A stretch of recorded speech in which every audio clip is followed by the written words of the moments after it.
So this is the final part of physics chapter 1, electric charges and field. Application of Gauss's law. Number 1, charge given to a conducting object comes to its outer surface. Conducting object, always remember, we are talking about conducting object. Conducting object means metal. If any metal is charged, all the charge which is given to it comes to its outer surface. In electrostatic condition, electric field intensity everywhere inside metal or conducting object is zero. Please remember this, note this down, very important. In electrostatic condition, electric field intensity everywhere inside metal or conducting object is zero. If Gaussian surface is selected in such a way that it is just inside the metal volume, then electric flux associated with the selected Gaussian surface must be zero due to no electric field. So what they have done over here is, as you can see in this figure, there are some dotted lines inside the metal objects. So that is a imaginary surface which is known as Gaussian surface, and this Gaussian surface is inside the metal volume. Now, as we know that all the charge comes to the outer surface of the metal object, so there is definitely no charge within the metal surface. If there is no charge within the metal surface, and if you consider any Gaussian surface inside the volume of the metal, then there will be no electric flux associated with that selected Gaussian surface, right? Because there is no electric field inside the metal. If electric flux is zero for any three-dimensional closed surface, then enclosed charge within the surface must be zero. ये भी true है कि अगर कहीं कोई electric field ही नहीं है अंदर, इलेक्ट्रिक फ्लक्स भी नहीं है अंदर, तो इसका मतलब है कि इसके अंदर कोई चार्ज ही नहीं है. If electric flux is zero for any three-dimensional closed surface, then enclosed charge within the surface must be zero. This is the reason why any charge given to a conductor comes to surface, outer surface only. यही reason की वजह से कोई भी charge हम लोग conductor को देंगे तो वो आउटर सरफेस पे आ जाता है. ठीक है. Electric field of charge conducting solid object is same as charged hollow object of the same shape, because in metal charge cannot stay inside the volume, it comes to its outer surface only. Volume charge distribution is possible in a non-conducting material.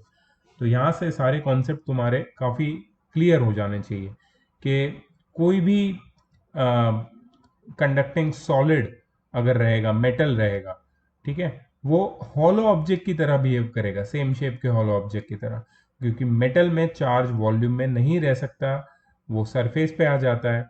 और volume charge distribution possible है लेकिन सिर्फ non conducting material के लिए. So ये Gauss's law का first application है, that is conducting object, charge given to a conducting object which comes to the surface. चलो नेक्स्ट क्या है, electric field due to a point charge. Electric lines of force of positive point charge are directed radially outward in all directions. सही है, ये तो पता है. Electric field of point charge is spherically symmetric. Spherically symmetric का मतलब क्या है कि कोई भी point charge के अराउंड जो इलेक्ट्रिक फील्ड होता है वो spherically outward spread होता है, spherically symmetric होता है. तो अगर किसी पॉइंट चार्ज के अराउंड कोई भी पॉइंट पे इक्वल डिस्टेंस पे पॉइंट चार्ज से तुमने कोई पॉइंट कंसिडर किया, सो उस पॉइंट पे उतने डिस्टेंस पे जो इलेक्ट्रिक फील्ड होगा वो यूनिफॉर्म होगा. कहीं भी ले लो बट डिस्टेंस सेम होना चाहिए. ठीक है. A Gaussian surface of spherical shape having a radius r is drawn around a point charge. तो ये पॉइंट चार्ज है, उसके अराउंड हमने एक इमेजिनरी सरफेस ड्रॉ की जिसको हम लोग गॉसियन सरफेस बोलते हैं. Point charge is kept at the center of Gaussian surface. The magnitude of electric field is same everywhere on the Gaussian surface. The area vector for any point on spherical Gaussian surface points radially outward. The area vector for any point on the spherical Gaussian surface points radially outward, ये भी बिल्कुल सही है, ये area vector है और ये electric field, दोनों के बीच में 0 degree angle, and hence along the same direction as that of electric field. Electric flux for this surface can be calculated in terms of electric field intensity as follows. This is electric flux, which is closed integral over the whole surface of the sphere, E vector E dot vector ds, that is E ds cos 0, or closed integral over the whole spherical surface of E ds. The magnitude E is same everywhere on the spherical surface, because each point on the spherical surface is equidistant from the center, and at the center what is kept? The charge. So this magnitude E can be taken out of integration. Magnitude E can be taken out of integration. Okay. So phi is equal to closed integral of E ds cos 0, or is equal to E multiplied by closed integration of ds, that is closed integral of ds is the total surface area of the sphere, which is 4 pi r square. So E into 4 pi r square is the electric flux. Now electric flux according to Gauss's law is also the charge which is within the Gaussian surface upon epsilon naught, absolute permittivity of free space. ठीक है, so we can say that E into 4 pi r square is equal to Q upon epsilon naught, or E is equal to 1 upon 4 pi epsilon naught multiplied by Q upon r square. तो ये हमने क्या किया, हमने electric field intensity का formula derive किया with the help of Gauss's law. मतलब Gauss's law ज्यादा फंडामेंटल है, गॉस लॉ ज्यादा फंडामेंटल है किससे? इलेक्ट्रिक फील्ड के कॉन्सेप्ट से. इलेक्ट्रिक फील्ड का भी जो फॉर्मूला है वो हम लोग गॉस लॉ से हम लोग डिराइव कर सकते हैं. इवन हम लोग कूलम्स लॉ भी गॉस लॉ से डिराइव कर सकते हैं, ये भी हमें समझ में आएगा. देखो, electric field due to a line charge of infinite length. Line charge मतलब क्या? एक लीनियर बॉडी है जो पूरी चार्ज है, तो ये लीनियर बॉडी के अराउंड जो इलेक्ट्रिक फील्ड होगा उसके अराउंड वो कितना होगा, कि कौन से पॉइंट पे कितना होगा. Due to infinite length electric field intensity remains perpendicular to the line charge. सही है, हमेशा इलेक्ट्रिक फील्ड का जो डायरेक्शन होगा that will be perpendicular, that will make an angle of 90 degree with the line charge. Correct. along radially outward direction assuming positive charge. assuming के ये जो line charge है वो पॉजिटिव है, तो रेडियली आउटवर्ड डायरेक्शन में तुम्हारा इलेक्ट्रिक फील्ड फैलेगा. Electric field of a long line charge is cylindrically symmetric. So a cylindrical Gaussian surface is selected. Cylindrically spherical symmetric क्यों है ये? सिलिंड्रिकली सिमेट्रिक क्यों है ये? बिकॉज जब हमने पॉइंट चार्ज लिया था तो पॉइंट चार्ज के अराउंड की जो स्पेस होती है that is spherical in nature if you consider a symmetrical space. लेकिन if you consider a line charge, उसके अराउंड की जो स्पेस होती है, यहाँ पे 3D डायग्राम भी बताया है, that is symmetrical in the shape of cylinder. इसलिए ये सिलिंड्रिकली स्फेरिकल सरफेस हमने कंसिडर की है लाइन चार्ज के अराउंड. तो ये गॉसियन सिलिंड्रिकल सरफेस है, सिलेक्ट की है हमने, उसकी रेडियस r ली है, लेंथ l ली है ये गॉसियन सिलिंड्रिकल सरफेस की. ठीक है. लीनियर चार्ज डेंसिटी वायर की है लैम्बडा. तो फिगर नंबर 10.5 जो तुम्हारे सामने उसको रेफर करो. सर्कुलर एंड फेसेस दिख रहे हैं तुम्हें? सर्कुलर एंड फेसेस पे मतलब यहां पे,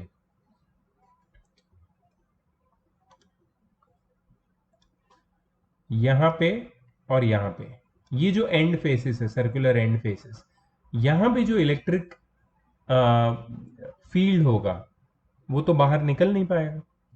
प्लस जो एरिया वेक्टर होगा और इलेक्ट्रिक फील्ड इस पॉइंट पे, किस पे? सर्कुलर फेस पे, टॉप और बॉटम में, वो electric area vector electric field से परपेंडिकुलर हो जाएगा. इसका मतलब है कि there is no electric field lines passing through these top and bottom surfaces. मतलब टॉप एंड बॉटम सर्फेसेस पे जो इलेक्ट्रिक फ्लक्स है वो जीरो हो जाएगा.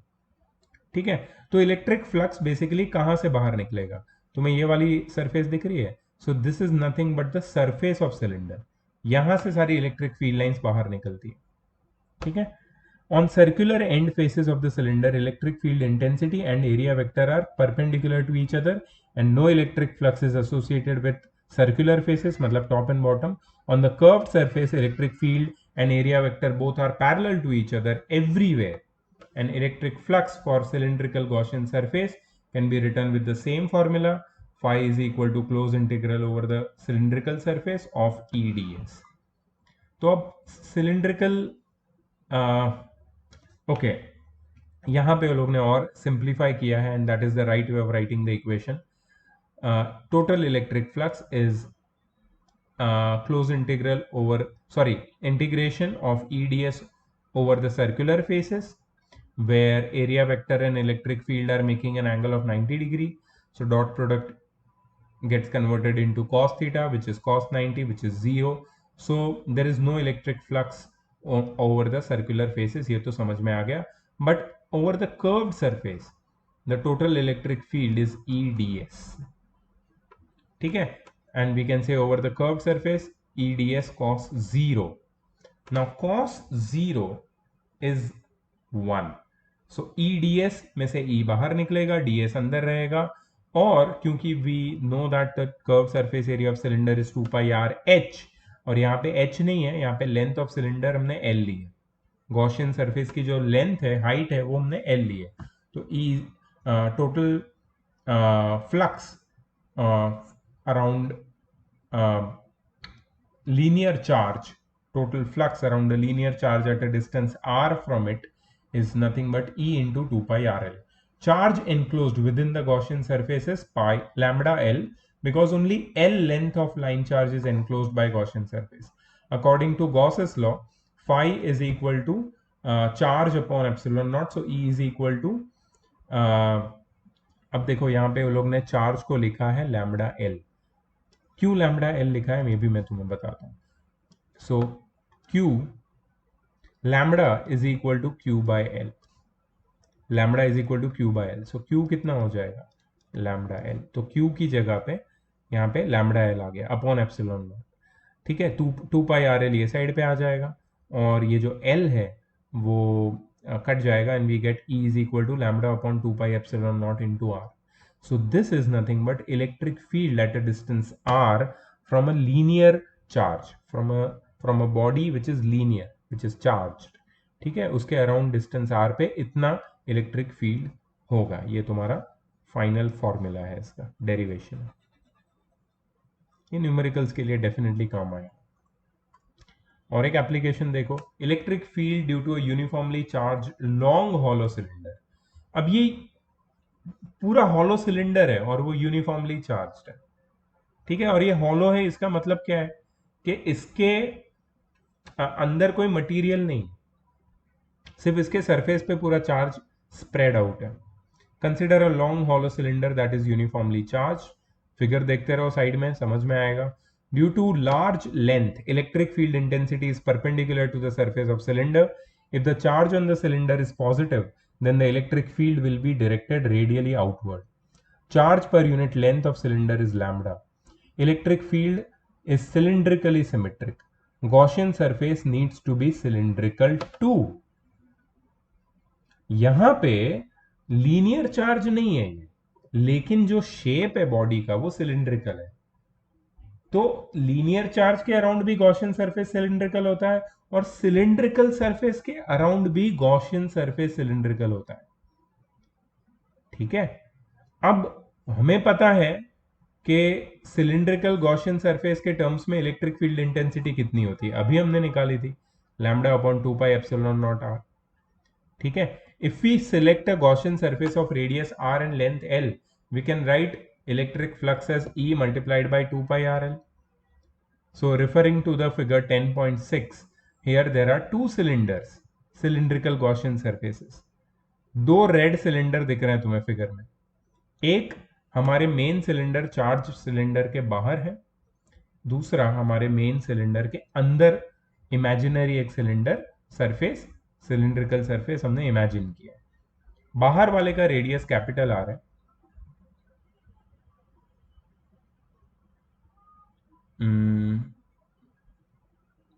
नहीं,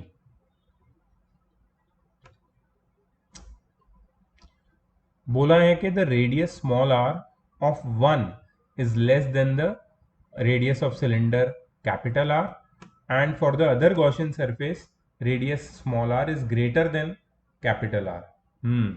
दोनों सिलेंडर, बड़ा सिलेंडर और छोटा सिलेंडर, जो गॉसियन सरफेसेस है, सिलिंड्रिकल गॉसियन सरफेसेस, दोनों की रेडियस आर है।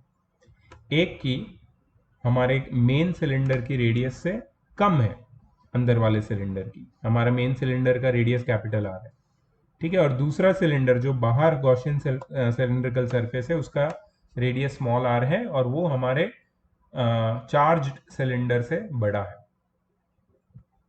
तो inside the hollow cylinder there is no charge.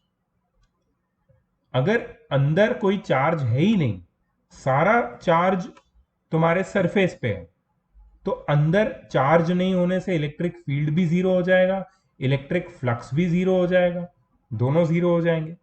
लेकिन बाहर क्या होगा? As length l of the cylinder is enclosed within the Gaussian surface, देखो इतनी लेंथ सिलेंडर की एल, यहां से लेके यहां तक, कौन से सिलेंडर की? अंदर वाले सिलेंडर की, ये वाली लेंथ, ये हमारी इमेजिनरी जो गॉसियन सरफेस है आउटसाइड सिलेंडर, उसके अंदर एनक्लोज्ड है, ठीक है। तो charge enclosed by the Gaussian surface is given by Q is equal to lambda L. तो फाई कितना हो जाएगा? E मल्टीप्लाइड बाय 2πRL और lambda L by epsilon naught. तो E की वैल्यू हो जाएगी lambda upon 2π epsilon naught R. ये सेम है इलेक्ट्रिक फील्ड का डेफिनेशन, जो इलेक्ट्रिक फील्ड का फॉर्मूला जो हमें लीनियर चार्ज में मिला था। So a charge conducting solid cylinder also behaves in the same way, just like a linear charge. ठीक है? So figure 10.7 illustrates the variation of electric field with a distance r from the axis of the cylinder. देखो,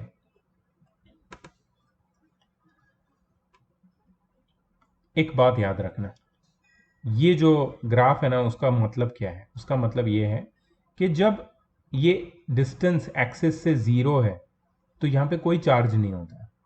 distance जब तक are नहीं पहुंच जाता, are मतलब surface तक, तब तक कोई चार्ज नहीं होता, इलेक्ट्रिक फील्ड भी नहीं होता। अच्छा, जैसे ही सरफेस से तुम बाहर निकलोगे और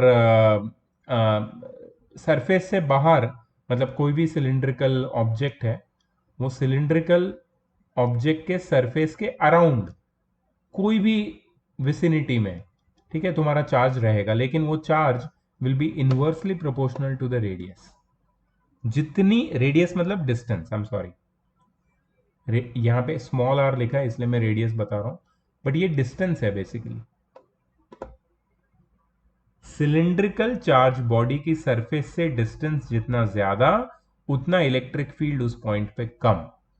मतलब electric field at a point outside a charge cylinder is inversely proportional to the distance of that point from the surface of the charge cylinder, ऐसे हम बोल सकते हैं। There is no electric field inside uniformly charged hollow cylinder, and it behaves like a line charge for a point for points outside the hollow cylinder. Fifth application, electric field due to a charge conducting solid cylinder. Electric field due to a charge conducting solid cylinder having long length, ठीक है। solid cylinder में क्या होगा देखो, consider a long solid cylinder of radius capital R that is made of non-conducting material. अच्छा, अब यहां पे ये नॉन कंडक्टिंग मटेरियल लिया है, चार्ज कंडक्टिंग सॉलिड सिलेंडर, यहां तो ऊपर तो कंडक्टिंग लिखा है, चलो ठीक है, नीचे देखते क्या लिखा है। Consider a long solid cylinder of radius capital R that is made of non conducting material, it is uniformly charged and has a volume charge density rho. Due to its long length, electric field intensity is perpendicular to the surface of cylinder.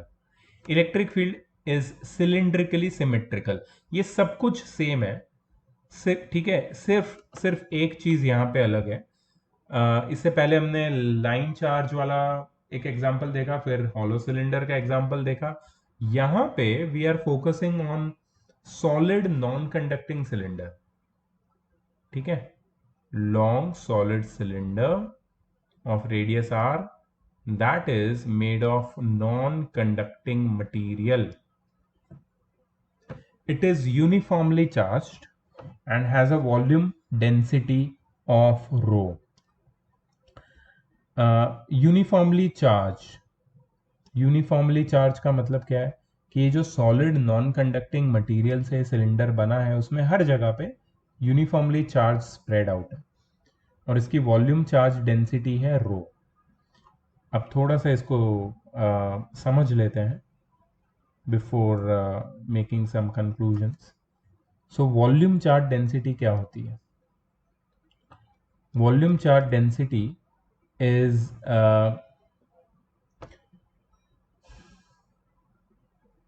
Charge per unit volume, सही है ना? Charge per unit volume. So charge capital Q भी हो सकता है, is equal to volume charge density multiplied by volume of the body, ठीक है। जैसे वो लैम्डा एल था वैसे यहाँ पे रो भी है। अब इसकी लॉन्ग लेंथ की वजह से electric field intensity will be perpendicular to the surface of cylinder and electric field will be cylindrically symmetric. मतलब जो हमने हॉलो सिलेंडर में या फिर लीनियर चार्ज के केस में देखा वैसा ही इलेक्ट्रिक फील्ड हमें यहां भी मिलेगा। Electric field is cylindrically symmetric. The Gaussian surface selected here is cylinder of radius r and length L. Electric flux for a cylindrical Gaussian surface in terms of electric field intensity can be taken from the section where we derived electric field for a line charge, which is phi is equal to E multiplied by 2 pi Rn. Refer to figure 10.8. Here two cylindrical Gaussian surfaces are shown. एक अंदर एक बाहर, ठीक है। देखते हैं। Radius small r of 1 is less than the radius of cylinder capital R. छोटे वाले सिलेंडर की रेडियस हमारे ओरिजिनल सिलेंडर की रेडियस से कम है और बड़ा वाला जो गॉसियन सरफेस सिलेंड्रिकल सरफेस है उसकी रेडियस हमारे सिलेंडर की रेडियस से ज्यादा है, ठीक है। Using Gauss's law we get the following. First case, when small r is smaller than capital R, इसका मतलब है कि अंदर वाली गॉसियन सरफेस हमने सेलेक्ट की है। The volume of charge cylinder that is enclosed by the Gaussian surface is given by v is equal to pi r square l। अब देखो हमने थोड़ा सा केस चेंज किया है यहाँ पे। इससे पहले हम लोग हॉलो सिलेंडर ले रहे थे और हॉलो मेटालिक सिलेंडर था वो, और हमें पता है कि मेटालिक सिलेंडर के अंदर कोई भी चार्ज नहीं होता। इवन अगर वो मेटालिक सॉलिड सिलेंडर होता तो भी उसके अंदर कोई भी चार्ज नहीं होता। लेकिन लेकिन लेकिन यहाँ पे एक नॉन कंडक्टिंग सिलेंडर है, नॉन मेटालिक या नॉन कंडक्टिंग सिलेंडर में सिलेंडर के अंदर भी चार्ज होगा, क्योंकि नॉन कंडक्टिंग मटेरियल में चार्ज से सरफेस पे नहीं रहता, वो चार्ज पूरे वॉल्यूम में डिस्ट्रीब्यूट हो जाता है। सो वो लोगों ने क्या किया है, एक छोटा सिलेंडर जो तुम्हें फिगर में दिख रहा है रेड कलर का, जो हमारे मेन सिलेंडर के अंदर है, वो सिलेंडर सिलेक्ट किया है जिसकी रेडियस है small r, which is smaller than the radius of our given cylinder, charge cylinder, ये वाला सिलेंडर की बात कर रहा हूं। तो इसका वॉल्यूम कितना है छोटे सिलेंडर का? अब ये तो कंसिडर्ड गॉसियन सरफेस है, इसका वॉल्यूम होगा pi are square L, pi are square H, actually इसकी लेंथ एल ली है इसलिए pi are square L. Thus the charge enclosed by Gaussian surface is given by rho into v. मैंने तुम्हें पहले ही बताया था। So rho is equal to rho is rho and v is pi r square l.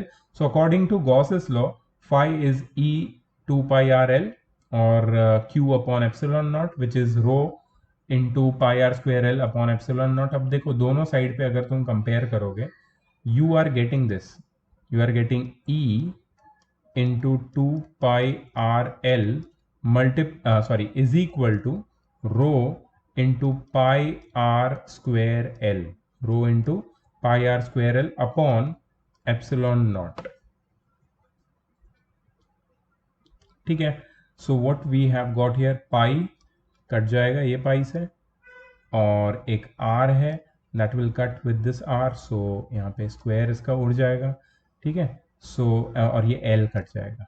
So what we are getting, electric field is equal to rho are upon 2 epsilon naught.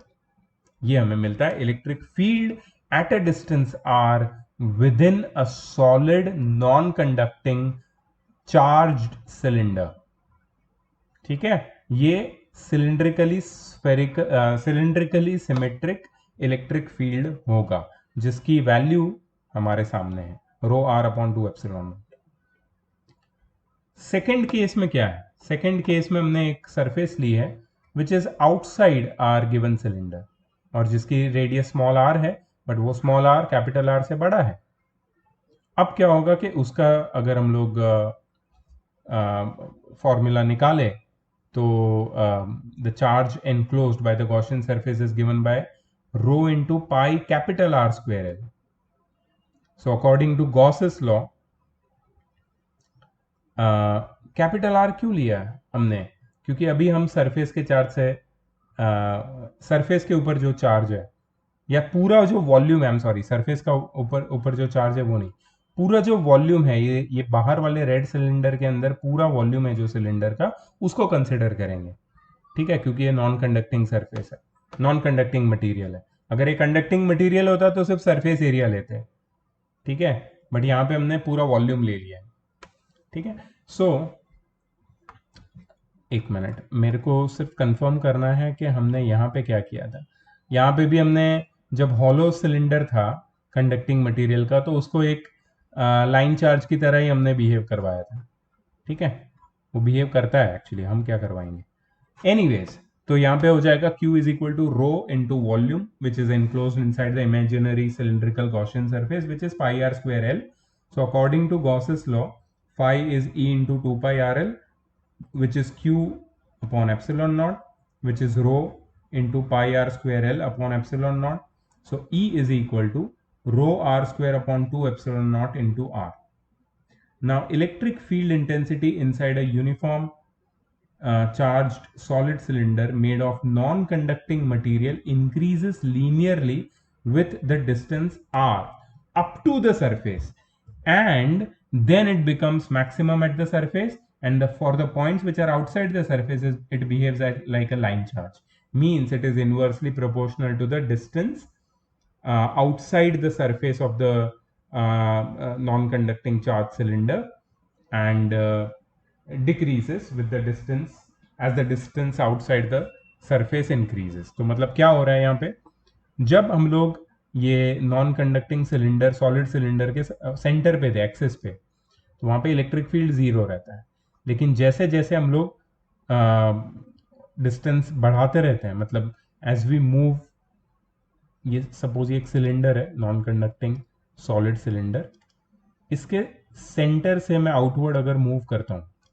ठीक है, तो कोई भी पॉइंट पे on its axis, कोई भी point पे अगर मैं आउटवर्ड मूव करूं, तो किसी भी पॉइंट पे उसका जो इलेक्ट्रिक फील्ड होगा that will be directly proportional to the distance I am away from the axis. और मैं जब यहाँ पे पहुंच जाऊंगा दैट इज इसकी सरफेस पे, तो मैक्सिमम इलेक्ट्रिक फील्ड मुझे मिलेगा। लेकिन अगर मैं सरफेस से बाहर की तरफ चेक करता हूँ कितना इलेक्ट्रिक फील्ड है, so that electric field will be decreasing and it will be inversely proportional to the distance from the surface, and the graph looks like what you see over here. इससे पहले वाला जो graph था उसमें जो first portion था उसमें कोई लाइन नहीं थी, that was in the case of hollow cylinder, hollow conducting cylinder. तो दोनों का जो पोस्ट पॉइंट है that is hollow conducting cylinder. Please note the point on y axis at which the electric field is maximum, और ये surface है, surface मतलब hollow cylinder की सरफेस हो सकती है, सॉलिड हॉलो कंडक्टिंग सिलेंडर की सरफेस हो सकती है, सॉलिड नॉन कंडक्टिंग सिलेंडर की सरफेस हो सकती है, और वो इलेक्ट्रिक फील्ड कितना होगा, lambda upon 2 pi epsilon naught r in case of hollow conducting cylinder, and in case of solid non conducting cylinder it will be rho are upon 2 epsilon naught, जो हमने derive किया था। Okay अब देखो इसमें इसका डेरिवेशन थोड़ा सा अधूरा है। यहां पे क्या होगा कि जब मैं E की वैल्यू निकालूंगा I will get rho r square upon 2 epsilon naught into r. So as you can see over here, in the denominator there is small r. Small r is the distance of the point from the surface of the solid non-conducting cylinder, and capital R is the radius of this solid non-conducting cylinder. ठीक है, तो यहाँ पे the electric field is definitely not the same as what it was inside. Electric field intensity inside a uniformly charged solid cylinder made from non-conducting material increases linearly with distance r up to the surface, and then it becomes maximum at the surface, and for the points outside it, it behaves like a line charge. That's what the graph says. इसके बाद है electric field due to a uniformly charged hollow sphere. We already know that in electrostatics, charge given to a solid metallic object always comes to the outer surface.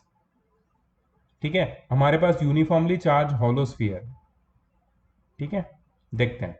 That is why charge hollow sphere and charge solid conducting sphere of same radius produce identical electric fields in their surrounding. मतलब तुम्हारे पास या तो charged हॉलोस्फीयर हो या फिर charged solid conducting sphere, दोनों की radius same होगी और दोनों आइडेंटिकल इलेक्ट्रिक फील्ड्स अपनी सराउंडिंग में पैदा करेंगे. याद रखना. लेकिन हम लोग कंडक्टिंग स्फीयर की बात कर रहे हैं यहां पे, इसीलिए ये हो रहा है. Electric field due to uniformly distributed charge on a spherical surface will be spherically symmetric like that of a point charge. Consider a hollow sphere of radius capital R on which Q charge is distributed uniformly. A Gaussian surface selected here is also spherical. तो हमने एक hollow sphere जिसकी radius capital R है वो select किया है. यहाँ पे जो hollow sphere है जिसकी रेडियस कैपिटल R है वो सबसे अंदर वाला रेड सर्कल है. ठीक है, on which Q charge is distributed. अंदर वाला है या ब्लू वाला है समझ में नहीं आ रहा, क्योंकि आर कैपिटल आर तो अंदर वाले स्फीयर की रेडियस है. ठीक है, a Gaussian surface selected here is also spherical. Of course अगर देखो पॉइंट चार्ज है उसके अराउंड भी गॉसियन सरफेस स्फेरिकल होगी. स्फेरिकल बॉडी है चार्ज बॉडी, उसके अराउंड भी गॉसियन सरफेस स्फेरिकल होगी. तो यहाँ पे कोई बड़ा इश्यू नहीं है. We already know the formula for that. ठीक है,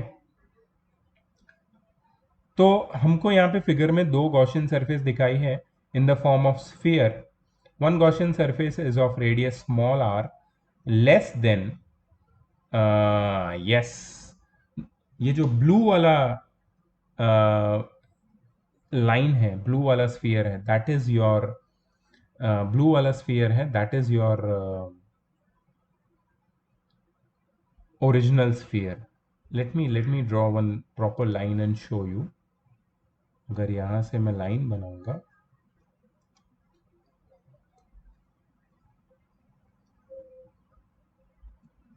अरे यार रुक जाओ.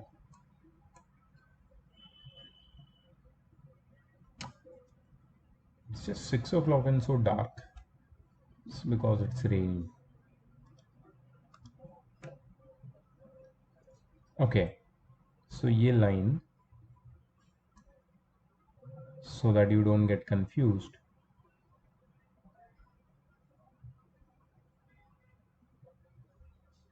yes. अब ठीक है क्या? अब तुम्हें समझ में आ रहा है? रेडियस आर पॉइंट ओ से ये ब्लू वाले स्फेरिकल सरफेस तक की रेडियस है, और ये ब्लू वाली सरफेस तुम्हारा ओरिजिनल चार्ज्ड हॉलो स्फीयर है. ये हॉलो स्फीयर के अंदर एक स्मॉल आर रेडियस का Gaussian surface, spherical Gaussian surface हमने इमेजिन किया है, और बाहर रेड कलर का जो स्फीयर है उसका भी रेडियस स्मॉल आर है which is greater than capital are of course, वो एक इमेजिन किया है. ठीक है, the electric flux for spherical Gaussian surface in case of point charge has already been mentioned. We can take it from the section where electric field due to a point charge is discussed. So electric flux of Gaussian sphere of radius r is E into 4 pi r square. Correct?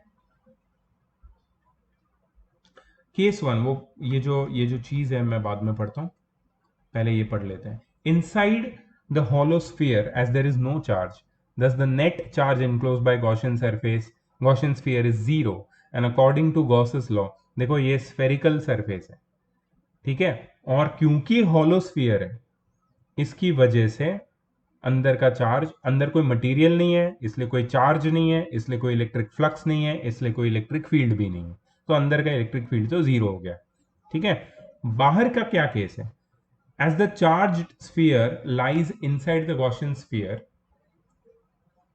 Gaussian sphere या Gaussian surface जो spherical surface है बाहर वाली, उसके अंदर, ये जो बाहर वाली गॉसियन सरफेस है उसके अंदर हमारा चार्ज स्फीयर है. ठीक है, therefore the net charge enclosed by it is capital Q.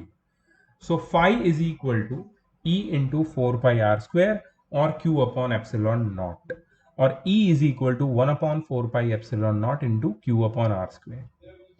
There is no electric field inside hollow sphere, and for outside point it behaves like a point charge kept at its center. ठीक है, ये हमने पहले भी ये अंदाजा लगाया था. So anyways, so this is how the graph between the electric field and the distance outside a spherical charged surface looks like. There is absolutely no charge within the charged hollow charge sphere, but outside the hollow charge sphere it behaves like a point charge. ठीक है, maximum charge on the surface होता है, that is Q upon 4 pi epsilon naught into r square. इससे पहले कुछ चीजें थी वो पढ़ लेते हैं. क्या है? We apply Gauss's law mostly in symmetrical situation, though its validity is for all kinds of situations.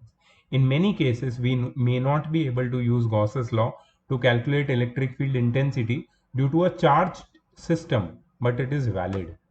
Note that in every situation, we may not be able to select a Gaussian surface in such a manner that electric flux associated with a system of charges is expressed in terms of magnitude of electric field of desired location only. मतलब क्या बोलना चाहते हैं लोग? देखो, in every situation, पहले कुछ miss तो नहीं किया. In many cases, we may not be able to use Gauss's law to calculate electric field intensity क्योंकि हमारे पास limited formula और limited information है, but it is still valid. मतलब Gauss's law still valid है. In every situation, we may not be able to select a Gaussian surface in such a manner that electric flux associated with a system of charges is expressed in terms of magnitude of electric field of desired location only. सही बात है. Because at the desired location, the electric field can be due to multiple charges, and we can handle only one unknown using this single equation of Gauss's law. Finally, we can say that Gauss's law is valid everywhere, but cannot always be used to calculate electric field intensity due to any system.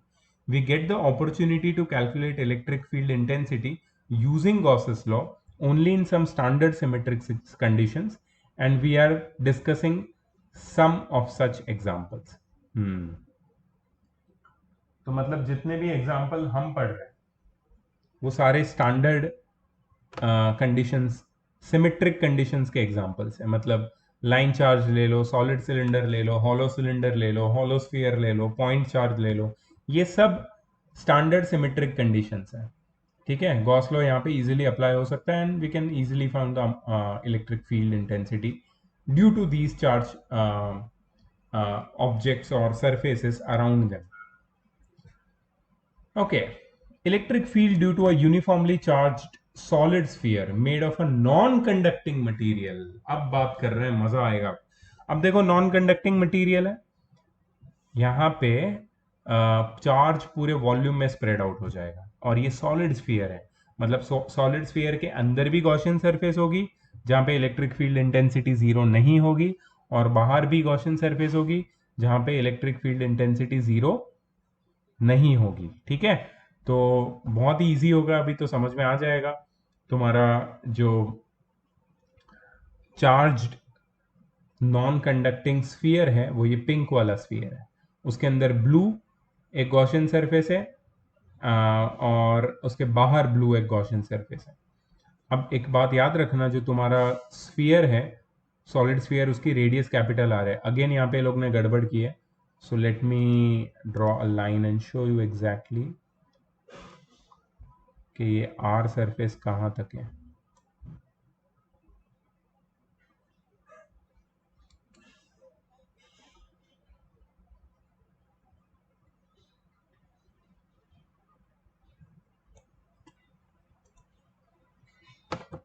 Yes, तो ये है radius तुम्हारे solid cylinder की, ठीक है। इसके अंदर और इसके बाहर हमने डिस्टेंस स्मॉल आर पे एक दो गॉसियन सरफेस जो स्फेरिकल है नेचर में, हमने वो सिलेक्ट की है। और बहुत इजी है इसको निकालना, कैसे हमें इसको ढूंढना है। देखो, सबसे पहले ये सॉलिड स्फीयर है, ठीक है। तो अगर जो अंदर वाली गॉसियन सरफेस अगर हम सेलेक्ट करते हैं, तो ये गॉसियन सरफेस के अंदर कितना वॉल्यूम है ये नॉन कंडक्टिंग मटेरियल का, वो कितना होगा, 4/3 pi R cube. 4/3 pi R cube. एक मिनट हम लोग देख लेते हैं। We have already written electric flux for a spherical Gaussian surface in case of point charge. We can take it in the form, we can take it from section we have, where electric field due to a point charge is discussed. Electric flux of a Gaussian sphere of radius r is E into 4 pi r square. According to Gauss's law, E into 4 pi r square is Q upon epsilon naught. We will apply Gauss's law for two Gaussian spheres selected.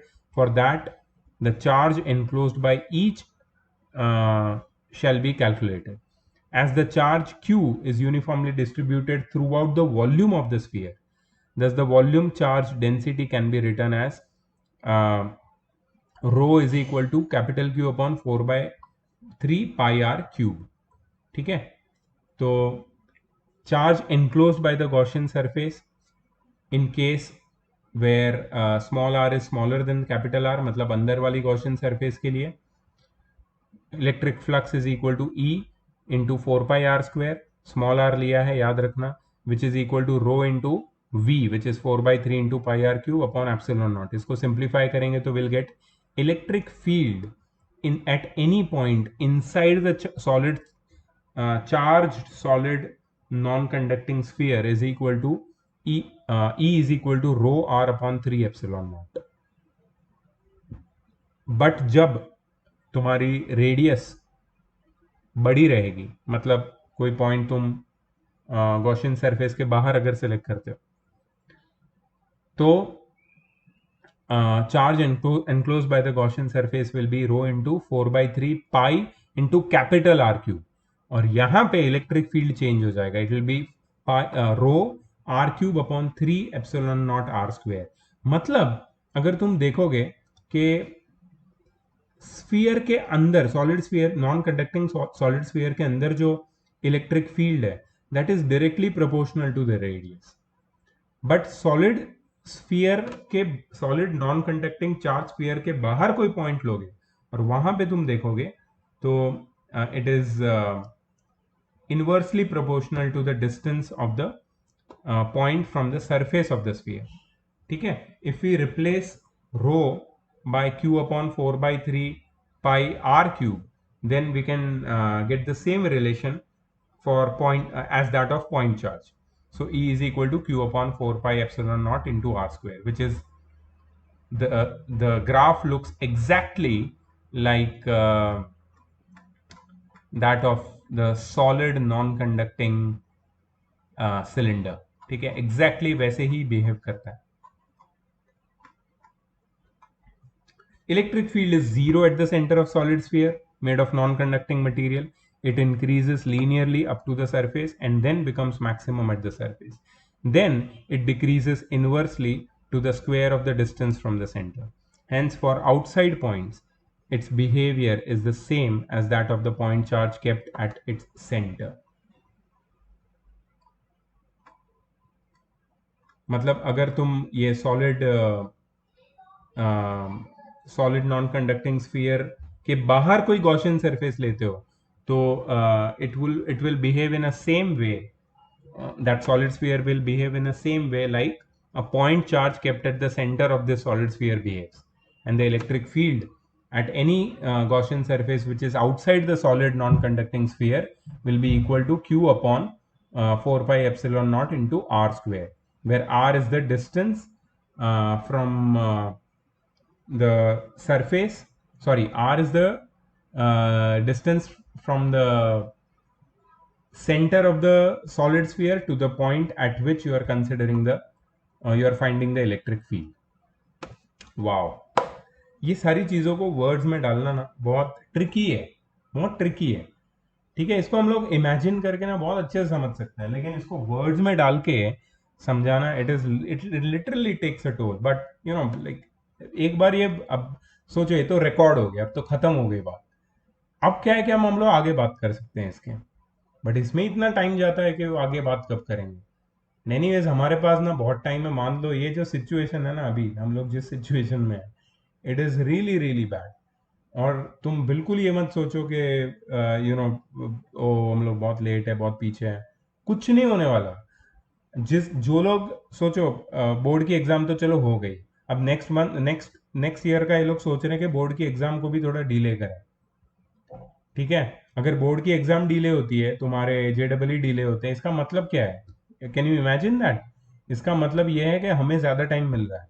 तो हम अगर इतनी detail में एक एक topic पढ़ रहे हैं, हमें ज़्यादा टाइम मिल रहा है और हम लोग सब कुछ कवर कर रहे हैं, वो भी रिकॉर्डेड स्टफ के साथ, इसका मतलब है हमारे पास एडवांटेज ही एडवांटेज है। हाँ, वैक्सीन आ गया और सब कुछ खुल गया तो कोई बात नहीं है, बाकी रिस्क लेने वाला कोई नहीं है। और इंडिया की पॉपुलेशन इतनी है कि it's going to be very very difficult. तो सोचो कि अभी ऑनलाइन अगर हमें पढ़ना है तो टाइम लेके हम लोग ये कोर्स को ख़त्म करते हैं। ठीक है, okay. So the next application of Gauss's law is electric field due to a thin infinite sheet of charge. So refer to this figure to the right of you. This is surface charge distribution over a thin large sheet. Surface charge density for this sheet is sigma, and electric field due to a thin infinite sheet of charge is perpendicular to its surface everywhere. So consider that the two identical cuboids of cross-sectional area delta S are kept perpendicular to the sheet at both of its sides so that the charge within the area delta S is enclosed from both the sides. मतलब ये sheet के दोनों side पे ऐसा cuboid रखा हुआ है, दो क्यूबॉइड रखे हुए हैं, और ये दोनों क्यूबॉइड के अंदर डेल्टा एस सरफेस एरिया का चार्ज एनक्लोज्ड है। अब ये जो चार्ज है, ये क्यूबॉइड की जो लैटरल सरफेसेस है उसमें से तो बाहर नहीं आएगा। ये क्यूबॉइड के ये जो फेसेस है, लेफ्ट और राइट फेसेस, बेसिकली क्यूबॉइड का ये वाला फेस, ठीक है, और इसके पीछे जो फेस है वो, वहां से ये चार्ज बाहर आएगा, मतलब इलेक्ट्रिक फील्ड वहां से एग्जिट करेगा। चार्ज बाहर नहीं आएगा, चार्ज की वजह से जो इलेक्ट्रिक फील्ड लाइंस है वो बाहर आएगी। ठीक है, consider that two identical cuboids of cross sectional area delta S are kept perpendicular to the sheet at both of its sides so that the charge within the area delta S is enclosed from both sides. See the front cuboid in the figure. Four surfaces are perpendicular to the sheet, and hence normal to these surfaces must be perpendicular to the electric field for the same. No flux is associated with these surfaces. ये कौन सी surface की बात कर रहे हैं पता है? ये बात कर रहे हैं ये वाली सरफेस की। ये पहली सरफेस, यहाँ पे कोई इलेक्ट्रिक फ्लक्स एसोसिएट नहीं होगा। ये दूसरी सरफेस, और ऐसी सरफेस इसके पीछे और इसके नीचे होगी। ठीक है, इलेक्ट्रिक फ्लक्स एसोसिएट होगा ये वाली सरफेस से, यहां से इलेक्ट्रिक फ्लक्स एसोसिएट होगा, क्योंकि ये सरफेस का जो एरिया वेक्टर है उसका डायरेक्शन और इलेक्ट्रिक फील्ड का डायरेक्शन सेम है। वैसे ही इसके पीछे, ये वाले क्यूबॉइड के पीछे एक सरफेस होगी, उसके साथ इलेक्ट्रिक फ्लक्स एसोसिएट होगा। Only one surface of cuboid parallel to the sheet is having electric field intensity parallel to its normal. Hence the flux would be E into delta S. The same condition are true for the cuboid on the other side of the sheet. The total flux associated with these two cuboids enclosing delta S area of the sheet within is are as follows. Phi is equal to 2 times E delta S. Since the front and back Gaussian surfaces are identical, there must be the same electric field intensity, and using Gauss's law we say that the electric flux associated with these two surfaces is equal to phi, which is closed integral of E ds, which is equal to q upon epsilon naught. So 2 times E into delta S is equal to sigma delta S. Sigma delta S क्यों? क्योंकि Q is equal to sigma, which is surface charge density, multiplied by the area, that is delta S, upon epsilon not. दोनों side से delta S cut हो जाएगा, E की value हो जाएगी sigma upon 2 epsilon not. So electric field due to a thin infinite sheet of charge is perpendicular to the sheet and uniform everywhere. ठीक है, everywhere uniform मतलब ये शीट के अराउंड कोई भी पॉइंट पे तुम इलेक्ट्रिक फील्ड की वैल्यू कैलकुलेट करोगे, so it will come out to be sigma upon 2 epsilon naught. वो डिस्टेंस पे डिपेंड नहीं करेगी, वो हर जगह इलेक्ट्रिक फील्ड इंटेंसिटी यूनिफॉर्म रहेगी. ठीक है, अब इसके बाद क्या है, electric field due to a large conducting charge surface. Large conducting charge surface. Consider a charge conducting surface having a surface charge density equal to sigma, and since surface is large, the electric field intensity must be perpendicular to it everywhere. In case of conducting surface, we can cover delta S area using a cuboid as in the case of thin sheet, but this time only one cuboid is taken, as Gaussian surface and some of its part lies inside the conducting material, so that there will be no flux associated with the part of the cuboid lying inside the conducting material. अब ये जो surface है, ये large conducting surface है, ये वाला. This is your charged conducting surface and it is very large, so it has thickness also. Thin sheet नहीं है, it is, इसके बाद thickness भी है. और हमारी Gaussian surface को हमने आधा अंदर और आधा बाहर कंसिडर किया है. जो अंदर वाला पार्ट है Gaussian सरफेस का, उस पर तो इलेक्ट्रिक फील्ड या इलेक्ट्रिक प्लस एसोसिएटेड होगा ही नहीं, क्योंकि कोई भी चार्ज सरफेस के ऊपर चार्ज अक्यूमुलेट हो जाता है इसकी वजह से. ठीक है, so no flux will be associated with the part of cuboid lying inside the conducting material due to zero electric field intensity inside the conducting material. Electric flux is associated with the face parallel to the surface on the outer part of the cuboid. So electric flux can be written as phi is equal to E delta S. Using Gauss's law, we know that phi is equal to closed integral of E ds, which is equal to Q upon epsilon naught. So E delta S is equal to sigma delta S upon epsilon naught, और E is equal to sigma upon epsilon naught. तो यहाँ पे एक ही फर्क आया, क्योंकि हमने single surface lie है, इससे यहाँ पे नीचे जो 2 आया था डिनोमिनेटर में, यहाँ पे 2 नहीं आया. Here we are getting electric field intensity of the magnitude double to that of a thin sheet. At the same time, we know that charge distribution is similar. Even then, the electric field in the case of conducting surface is double. This is due to the fact that charge on only one side of the conducting surface cannot exist in isolation. This is due to the fact that charge on only one side of the conducting surface cannot exist in isolation. If charge is distributed on one surface, then how can electric field become zero inside the conducting material? When we give charge to some conducting objects having some thickness, then it is distributed throughout its outer surface. So the same charge must be there on the other side also, or you can place equal and opposite charge in front of it, so that it may remain bounded with that as shown in the figure. So there are two possibilities. In the above case, electric field intensity due to a single surface is given by E is equal to sigma upon 2 epsilon naught. But in the case of conducting surface, single surface cannot exist in isolation. So electric field intensity becomes double. तो क्या हो गया, यहाँ पे लोग क्या बोल रहे हैं कि हमने सिर्फ, क्योंकि ये large sized charge conducting sheet है, इसलिए हमने सिर्फ एक सरफेस कंसिडर की, लेकिन किसी भी चार्ज सरफेस की सिंगल सरफेस पे चार्ज एक्यूमुलेट नहीं हो सकता.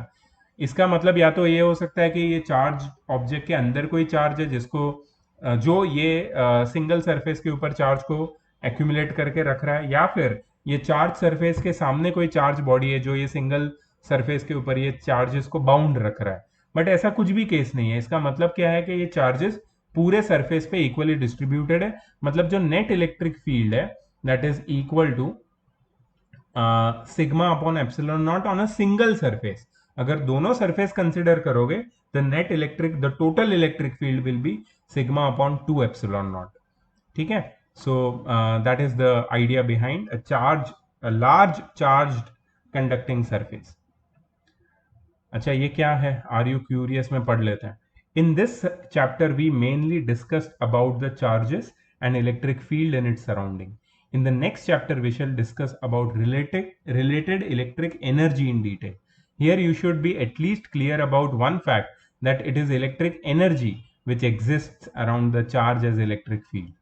The relation between electric field intensity and electric energy per unit volume U is half into epsilon naught into E square, which is ये तो half mv square जैसा दिखता है. In case of dielectric medium, electric energy stored per unit volume is half k epsilon naught into E square. ये हम लोग next chapter में पढ़ने वाले हैं. ये क्या है? Two metal plates facing each other must carry equal and opposite charges on the surface facing each other. ये आ गया तुम्हारा introduction to capacitor. Behold, capacitor is here. Okay, let there be two metal plates kept parallel to each other. If there is some electric field, it must be perpendicular to the plates as shown in the figure. And let us visualize one Gaussian surface in the shape of cuboid in such a manner that two faces of cuboid fall inside the metal object. मतलब यहाँ पे एक Gaussian surface वो लोग ने कैसे बनाई है, देखो जो डॉटेड रेड कलर की लाइन है ना, वो गॉशियन सरफेस है. ये दोनों प्लेट्स के अंदर आधी आधी गॉसियन सरफेस है और आधी बाहर है. ठीक है, मतलब दो सरफेसेस गॉसियन सरफेसेस दोनों चार्ज मेटालिक प्लेट्स के बीच में है और दो Gaussian surfaces charge metallic plates के अंदर बनी हुई है. So let us visualize one Gaussian surface in the shape of cuboid in such a manner. Actually ये पूरी एक ही Gaussian surface है. Two faces of the cuboid fall inside the metal object. For these two faces, flux becomes zero due to electric field intensity inside the metal is zero. For rest of the four faces, electric field is parallel to these faces or perpendicular to the area vector, and hence no flux is associated with the angle between the electric field intensity and the area vector is zero. मतलब क्या होता है कि जो अंदर वाली Gaussian surface है, basically इसकी बात कर रहे हैं हम लोग. ये वाली गॉसियन सरफेस मतलब face of the Gaussian surface और ये वाला फेस गॉसियन सरफेस का. यहाँ पे तो electric field intensity associated with the surface will B zero because they lie inside the metal. What about these faces? These faces of the Gaussian surface, यहाँ पे the angle between the area vector of these Gaussian faces of the Gaussian surface and the electric field associated between two metal plates will be 90 degree. अगर angle 90 degree है तो electric flux zero हो जाएगा. The total flux for such Gaussian cuboid becomes zero. Using Gauss's law, we can reason that net enclosed charge must be zero within the Gaussian cuboid. Net enclosed charge must be zero within the Gaussian cuboid. Superb.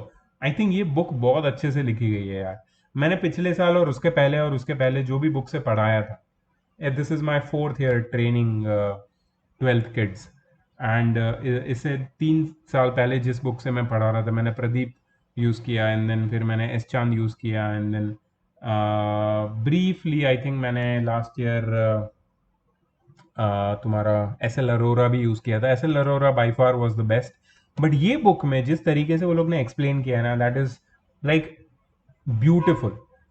तो क्योंकि concept पूरा clear हो रहा है, ठीक है, और यही टॉपिक्स है जिसके ऊपर तुम्हें एडवांस लेवल क्वेश्चन पूछे जाते हैं, कंपिटेटिव बोलो या कहीं भी. तो ये कॉन्सेप्ट क्लियर करना अच्छे से बहुत जरूरी है और ये बुक कर रही है काम. ये तो मैं ये बुक को दूंगा यार, ये I give it to this book. ठीक है, चलो आगे बढ़ते हैं. So using Gauss's law, we can reason that the net enclosed charge must be zero within the Gaussian cuboid. Hence, both the surfaces of the plates facing each other must carry either zero charge on each or equal and opposite charge to make the total zero, because net charge enclosed must be zero due to the zero flux. तो इसका मतलब है कि दोनों जो surfaces हैं plates की जो एक दूसरे को फेस कर रहे हैं, या तो उन दोनों में जीरो चार्ज है या तो इक्वल एंड ऑपोजिट चार्ज है। अगर दोनों अनचार्ज प्लेट भी होगी तो भी वो गॉसियन सरफेसेस, मतलब उसके अंदर उसके ये गॉसियन सरफेसेस को के साथ जो फ्लक्स एसोसिएटेड है वो जीरो होगा। या तो अगर ये equal and oppositely charge plate है फिर भी इसके बीच में जो टोटल नेट फ्लक्स होगा वो जीरो होगा। ठीक है, यही लास्ट लाइन, यही इसका मतलब है। देखो कैसे बोला है वो लोग ने, hence both the surfaces of the plates facing each other must carry either zero charge on each or equal and opposite to make total zero, because net charge enclosed must be zero due to zero flux। ठीक है, तो ये था the two metal plates facing each other must carry equal and opposite charges on the surface facing each other। ठीक है, alright, okay, ये क्या है, रिमेंबर। आई थिंक ये समरी जैसा दे दिया है तुमको। So this the whole summary. Okay, let's start final parts पे आ चुके हैं हम लोग। A point charge Q is placed at the center of circular face of one hemisphere।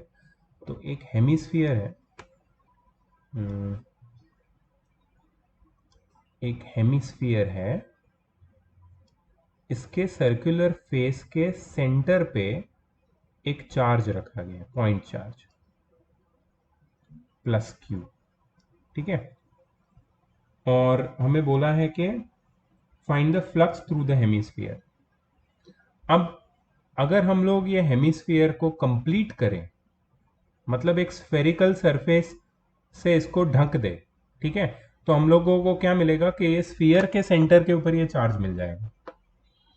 ठीक है, तो स्फीयर के सेंटर पे जब चार्ज Q होता है, स्फीयर के सेंटर पे जब चार्ज Q होता है तो flux associated with the sphere कितना हो जाएगा, the flux associated with the sphere phi is equal to Q upon epsilon naught according to Gauss's law. ठीक है, लेकिन यहां पे ये जो दूसरा ऊपर वाला डॉटेड लाइन है वो तो है ही नहीं, तो हमें फ्लक्स सिर्फ ये बाहर वाली जो नीचे वाली जो सरफेस है जो एक्चुअली एग्जिस्ट कर रही है, हेमिस्फेरिकल सरफेस, उसके थ्रू फ्लक्स कितना है वो निकालना है। So that will be half the flux associated with the whole sphere.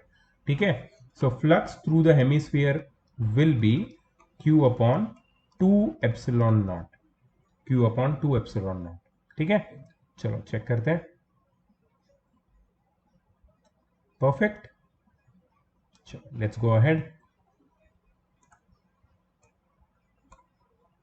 There is one long line charge with linear charge density lambda। linear charge density lambda, linear charge density का मतलब क्या होता है, total charge upon total length. So charge कितना हो जाएगा, lambda multiplied by. ठीक है, ये सब तो पता है। One electron is moving in circular path all around this line charge. One electron is moving in a circular path around this line charge. अच्छा, मतलब एक लाइन चार्ज है, इसके अराउंड एक इलेक्ट्रॉन ऐसे मूव कर रहा है round. Plane of this circle is perpendicular to the line charge. ये सर्कल का प्लेन होगा ऐसे, which is perpendicular line charge. ठीक है, समझने वाली बात है। And the line charge passes through the centre of the circle, ये भी सही है। Prove that kinetic energy of the electron is independent to the radius of the circle. ठीक है, देखो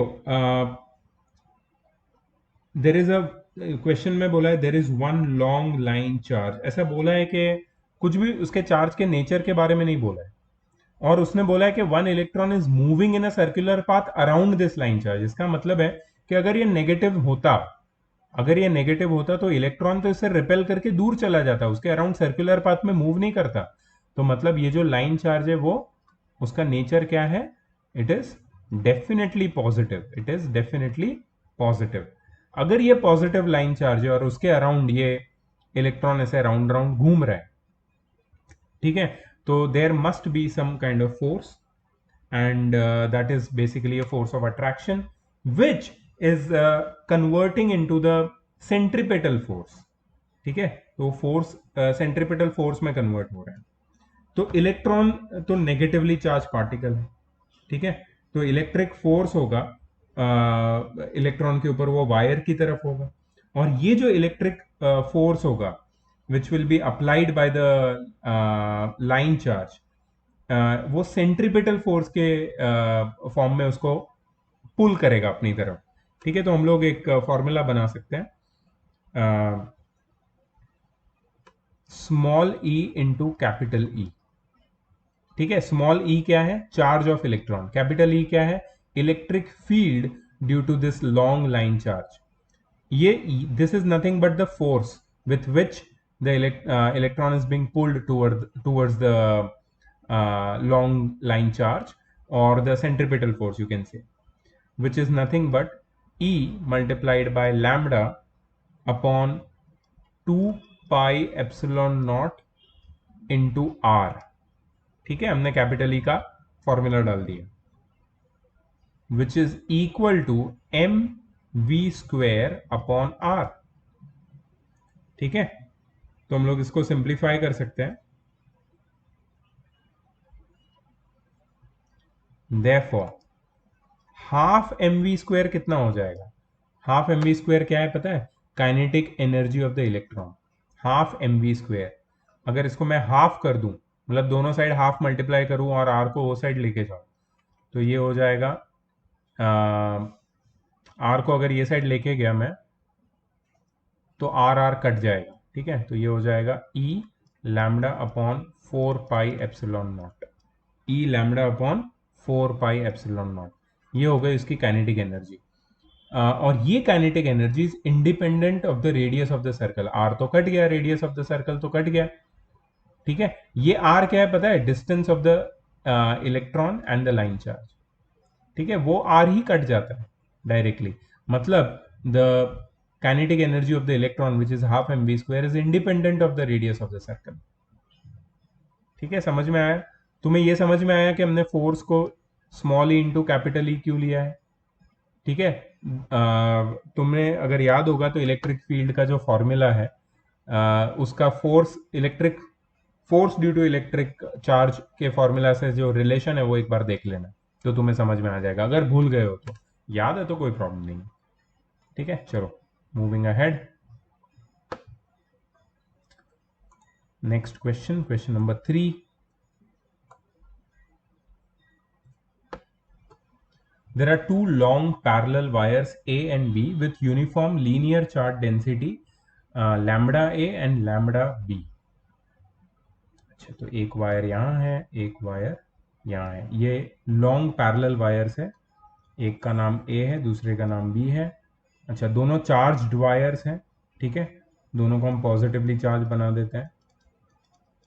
ये फेस नहीं है, ये वायर के ऊपर का चार्ज है। ठीक है, तो ये मत बोलना कि इनके ऑपोजिट फेसेस पे चार्ज है, फेसेस पे चार्ज नहीं है, पूरा वायर ही चार्ज है। ठीक है, पहले वाले की जो लीनियर चार्ज डेंसिटी है दैट इज लैम्डा ए, दूसरे वाले की लीनियर चार्ज डेंसिटी है लैम्डा बी। ठीक है, दोनों के बीच का सेपरेशन है ए, दोनों के बीच का separation A. Okay, calculate the magnitude of force acting on these wires per unit length. Okay, अब देखो, magnitude of force acting on these wires, तो उन्होंने ये नहीं बोला है कि magnitude of force on wire A due to wire B और magnitude of force on wire B due to wire A. हम लोग कोई भी एक निकाल सकते हैं। ठीक है, हम लोग किसी भी एक मैग्नीट्यूड ऑफ फोर्स को निकाल सकते हैं। So that will be the magnitude of force acting on these wires per unit length. चलो, सो सबसे पहले electric field at wire B due to charge on wire A. मैं इलेक्ट्रिक फील्ड क्यों ढूंढ रहा हूं, क्योंकि इलेक्ट्रिक फील्ड और फोर्स का बहुत क्लोज रिलेशन है। तो field, electric field at wire B के ऊपर कितना इलेक्ट्रिक फील्ड होगा due to charge on wire A पे जो चार्ज प्रेजेंट है उसकी वजह से वायर बी पे कितना इलेक्ट्रिक फील्ड होगा ये मुझे ढूंढना है। ठीक है, so electric field due to wire A will be equal to lambda A upon, formula याद रखना, lambda A upon 2 pi epsilon naught multiplied by the point, multiplied by the distance of the point at which I am finding the electric field.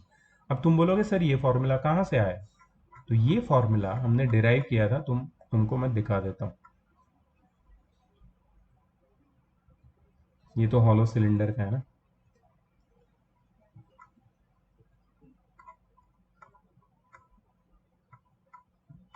Linear charge का किधर है, हाँ ये रहा, E is equal to lambda upon 2 pi epsilon naught into D. D क्या है, perpendicular distance of the point from the line charge. तो यहाँ पे लाइन चार्ज ही है, ठीक है, यहाँ पे लाइन चार्ज है, लाइन चार्ज से डिस्टेंस ए पे एक पॉइंट है, उस पॉइंट पे इलेक्ट्रिक फील्ड कितना होगा वही तो ढूंढ रहा हूं मैं। तो lambda A upon, lambda A क्या है, उसकी लीनियर चार्ज डेंसिटी, किसकी, वायर ए की, ठीक है, line charge A upon 2 pi epsilon naught A. A क्या है, distance which is the distance between the two charges, ठीक है, the two line charges. Okay, अब क्या करेंगे, force per unit length acting on wire B निकालेंगे। Force per unit length acting on wire B, wire B पे per unit length कितना force act करेगा। So force will be charge on wire multiplied by E A, ठीक है। Force per unit length acting on wire B will be charge on wire B multiplied by electric field intensity acting on wire B, ठीक है। तो charge on wire B कितना है, lambda B, charge per unit length, और E A की value कितनी है, lambda A upon 2 pi epsilon naught A, ठीक है। सो हमें क्या मिल गया, force per unit length on wire B मिल गया, which is lambda B into lambda A upon 2 pi epsilon naught into A. अब मजे की बात यह है कि अगर तुम force per unit length on acting on wire A निकालोगे तो चार्ज ऑन वायर ए, मतलब यहां पे लैम्डा ए आएगा, multiplied by electric field on wire, electric field due to wire B, मतलब यहां पे लैम्डा बी आएगा, ठीक है। तो लैम्डा ए और लैम्डा बी की प्लेस सिर्फ स्वॉप हो जाएगी और कुछ भी चेंज नहीं होगा, न्यूमेरिकली वो वैल्यू भी सेम रहेगी। मतलब the magnitude of force acting on these wires per unit length will be equal to lambda B multiplied by lambda A upon 2 pi epsilon naught into A. A क्या है, the distance between two wires. Important है ये, actually एक derivation हो गया, इसके ऊपर question पूछ सकते हैं कॉम्पिटिटिव एग्जाम्स में, हो सकता है। So it is like you are deriving some special cases. Okay, let's look at the next thing.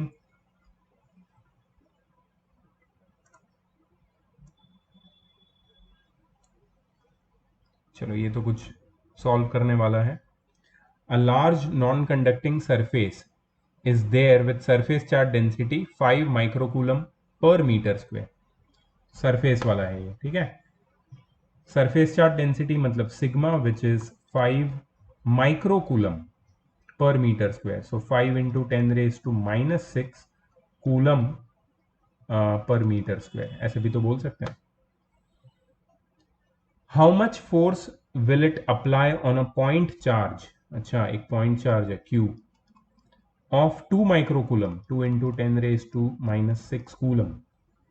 Force कितना इस पे अप्लाई करेगा ये surface when placed at a distance of 2 centimeter from the surface, अच्छा, तो डिस्टेंस हम लोग ले लेंगे आर या डी लेते हैं हम लोग, क्या लेते हैं? ये वाले लास्ट वाले में डिस्टेंस क्या लिया था हमने सरफेस वाले में, चलो देख लेते हैं। आई थिंक डिस्टेंस तो मैटर ही नहीं करता है यार लास्ट वाले में। E is equal to sigma upon 2 epsilon naught, या फिर एप्सिलॉन नॉट होता है। Yes, non conducting surface, conducting surface, let's see. ऐसा कुछ स्पेसिफाई तो नहीं किया है। Allah, non conducting surface specify किया है ना। नॉन कंडक्टिंग सरफेस के लिए इलेक्ट्रिक फील्ड कितना होता है? Sigma upon 2 epsilon not. इसमें जो डिस्टेंस है 2 सेंटीमीटर, ये मैटर ही नहीं करता है। ठीक है, क्या ढूंढना है हमें? How much force will it apply. तो फोर्स क्या होता है? Force is equal to charge multiplied by electric field, that is 2 into 10 raised to minus 6 multiplied by sigma, which is 5 into 10 raised to minus 6 upon 2 epsilon naught. epsilon naught की value है 8.85 into 10 raised to minus 12। ये 10 raised to minus 12 इन दोनों के साथ सीधा सीधा cut जाएगा, 2 cut जाएगा, सो 5 अपॉन 8.85 बच जाएगा। ठीक है, 5 upon 8.85,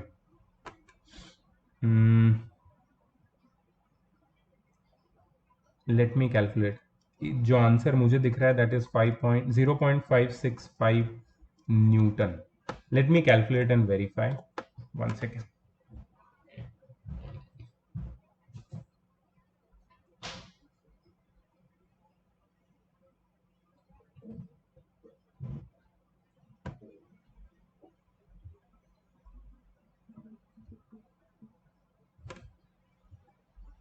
five divided by 8.85, 0.565, perfect, सही है। हमारा मेथड भी सही था इसमें। चलो, last question of the chapter.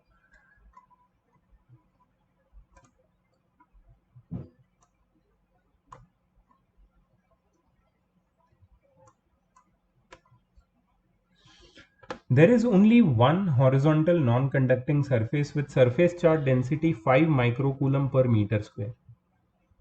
A point object of mass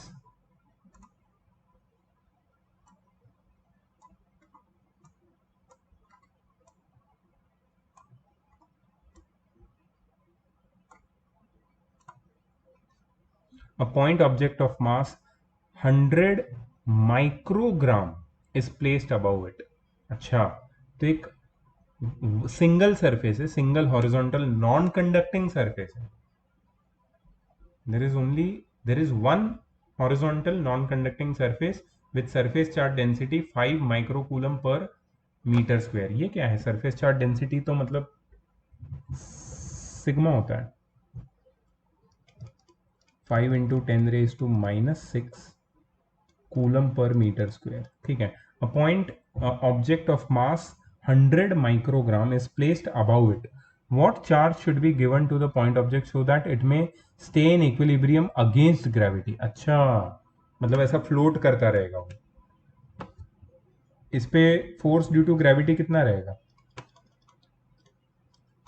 मास है उसका 100 माइक्रोग्राम, सो 10 इंटू माइक्रोग्राम है ना, तो ग्राम में लाने के लिए 10 into 10 raise to 100 into 10 raise to minus 6 into 10 raise to minus 6 into 10 raise to minus 3 kilogram में लाने के लिए।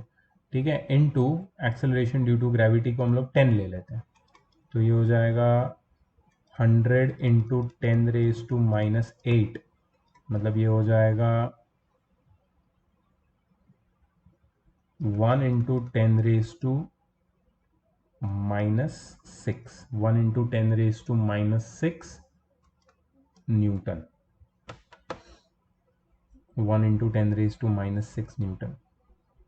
ठीक है, तो मतलब इतना फोर्स हमें देना पड़ेगा ये ऑब्जेक्ट को, तब जाके वो क्या करेगा, वो फ्लोट करता रहेगा। फोर्स है हमारे पास ना, force is equal to Q into E, ठीक है,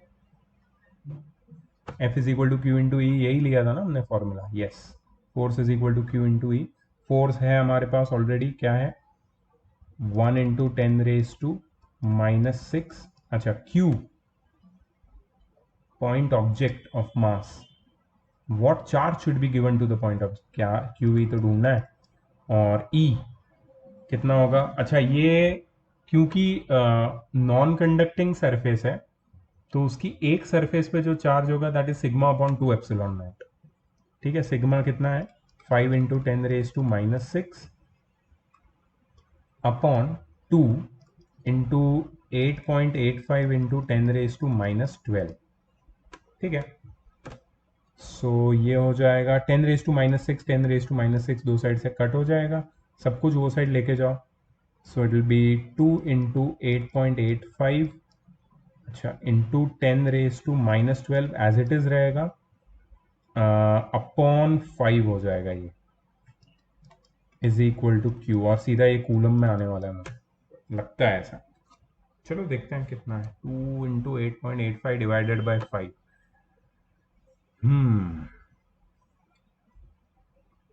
2 मल्टीप्लाइड बाई 8.85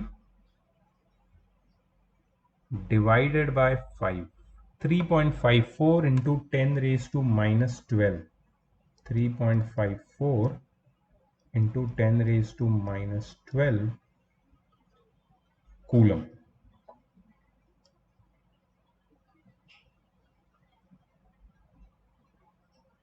सही है, 3.54 इंटू 10⁻⁻12 कूलम, या फिर -12 क्या होता है, नैनो होता है ना, 3.54 नैनो कूलम। इतना चार्ज अगर हम लोग वो ऑब्जेक्ट को देंगे तो वो फ्लोट करता रहेगा उसके ऊपर। Let's check, let's check. Okay, सही है, करेक्ट है, मेथड भी सही है, सब कुछ सही है। हमारा कॉन्सेप्ट क्या लगाया था हमने, कि जो नॉन कंडक्टिंग सरफेस होगी उसके एक सरफेस के ऊपर जो चार्ज है that is sigma upon 2 epsilon not, कोई भी एक सरफेस के अराउंड चार्ज। ठीक है, वो डिस्टेंस पे डिपेंड नहीं करता है, इसके पहले वाले में भी हमने ऐसा एक कॉन्सेप्ट यूज किया था। ठीक है, so the chapter is over, finally first chapter over हुआ तुम्हारा, और हम जुलाई के आधे में आ चुके हैं, मतलब हम लोग मतलब लेट से भी लेट है, कोई प्रॉब्लम नहीं है, हम लोग कवर करेंगे, सब कुछ प्रॉपरली करेंगे, अच्छे से करेंगे। ठीक है, डोंट वरी अबाउट इट। हम लोगों को आगे बढ़ना जरूरी है, फास्ट आगे बढ़ना जरूरी नहीं है। ठीक है, if you trust in me, if you have faith in me, then please be with me, support me, and definitely will get through. ठीक है, हम लोग की स्पीड भी बढ़ेगी धीरे धीरे। All right, see you later in the next class, bye bye.